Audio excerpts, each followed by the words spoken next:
अच्छा, जो next assignment है हमारी वो है सम इफ़ बेसिक्स वन। और ये एक बहुत ही कॉमनली यूज़ होने वाला फॉर्मूला है और बहुत ही इम्पॉर्टेंट फॉर्मूला है, लेकिन है बहुत आसान। बेसिकली ये क्या है, सम इफ़ को तो छोड़ें, सबसे पहले मैं आपको एक सिचुएशन बताता हूँ। अगर मैं आपसे कहूँ कि ये रीजन वाइज किसी प्रोडक्ट की सेल्स हैं, ये टोटल, अगर मैं आपसे कहूँ इसका टोटल निकालना है, तो आप कहोगे कोई मसला ही नहीं, ये तो हमने अभी देखा है कि इक्वल्स टू सम किया, टैब दबाया और पूरी रेंज को सिलेक्ट करके एंटर कर दिया तो सम आ जाता है। ठीक है।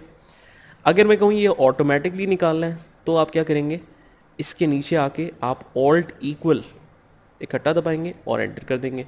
ये टोटल करने का भी तरीका है। लेकिन अगर मैं कहूँ कि मुझे ये टोटल सेल नहीं चाहिए, बल्कि मुझे रीजन वाइज सेल चाहिए, ईस्ट की टोटल सेल कितनी है ये आप बता दें, नॉर्थ की टोटल सेल कितनी है ये आप बता दें, साउथ की कितनी है ये आप बता दें।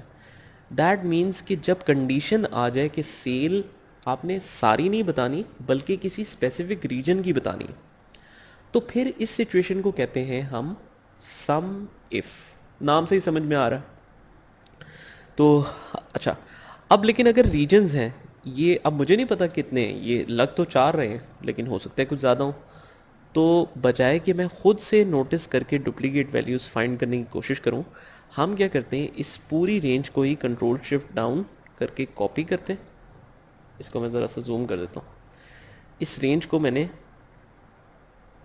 कंट्रोल शिफ्ट डाउन करके कॉपी किया और फिर यहाँ पर कहीं आके मैंने इसको कंट्रोल वी करके पेस्ट कर दिया। ठीक है।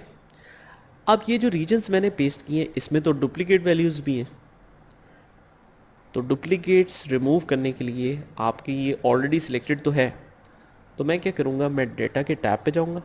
डेटा के टैब में जाके रिमूव डुप्लीकेट्स का एक ऑप्शन है, इसको आपने क्लिक किया तो ये बस एक दफ़ा आपसे कंफर्म करेगा कि जिस जगह की आप डाटा डिलीट करना चाह रहे हैं क्या उसकी हेडिंग का नाम रीजन्स है। हमने कहा बिल्कुल सही पहचाना, ओके कर दें। तो देखें खुद ब खुद वो कह रहा है 8 duplicate values found and removed, 4 unique values remain हो गई, ओके कर दें। बस ये रीजन वाइज हमारे पास ये यूनिक रीजन्स आ गए सारे। इसको हम होम पे जाके अगर ज़रा अरेंज करना चाहें तो आप, क्योंकि अलाइनमेंट इसकी मिडिल थी ना, तो या तो सबकी मिडिल कर लें आप या सबकी लेफ़्ट की तरफ कर लें, तो इस तरह से कर सकते हैं। अब हम कहते हैं जी टोटल सेल्स, तो टोटल सेल्स तो अब निकालनी है लेकिन बाय रीजन निकालनी है। तो ये चीज़ है, इस चीज़ का नाम है सम इफ़। अब कंडीशन आ गई तो इक्वल्स टू सम इफ़ हम लगाएंगे। सम इफ़ की 3 रिक्वायरमेंट्स हैं। वो कहता है रेंज बताओ, क्राइटेरिया बताओ, सम रेंज बताओ। अच्छा, रेंज और सम रेंज वगैरह बताने से पहले मैं आपको जो है ना एक चीज़ बताना चाहता हूँ। एक्सेल में 2 टर्म्स बड़ी कॉमन है, एक तो है सेल और एक है रेंज। याद रखें कि सेल जो है वो एक सिंगल सेल होता है, हालांकि इसके बरक्स जो है वो रेंज जो है वो पूरी कलेक्शन ऑफ सेल्स होती है। मतलब ज़्यादा सारे सेल अगर होंगे तो उसको हम रेंज कहते हैं, और अगर एक सेल होगा तो उसको सेल कहते हैं। तो ये बड़ी कॉमन सी चीज़ है।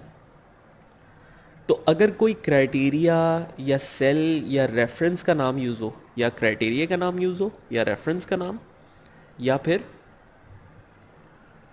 सेल का नाम, तो आपने हमेशा एक सेल सेलेक्ट करना है। ठीक है। अभी फ़िलहाल के लिए आप ये याद रखें।